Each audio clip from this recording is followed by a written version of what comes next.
मोमिनो, अल्लाह और उसके रसूल की फर्माबरदारी करो और जो तुम में से साहिब हुकूमत हैं उनकी भी। फिर अगर किसी बात में तुम में इख्तिलाफ वाक़े हो तो अगर अल्लाह और रोज़े आखिर पर ईमान रखते हो तो उसमें अल्लाह और उसके रसूल के हुक्म की तरफ रुजू करो। ये बहुत अच्छी बात है और इसका अंजाम भी अच्छा है। क्या तुमने उन लोगों को नहीं देखा जो दावा तो ये करते हैं कि जो किताब तुम पर नाजिल हुई और जो किताबें तुमसे पहले नाजिल हुई उन सब पर ईमान रखते हैं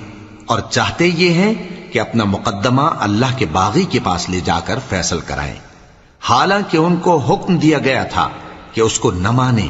और शैतान तो ये चाहता है कि उनको बहकाकर रस्ते से दूर डाल दे। और जब उनसे कहा जाता है कि जो हुक्म अल्लाह ने नाजिल फरमाया उसकी तरफ रुजू करो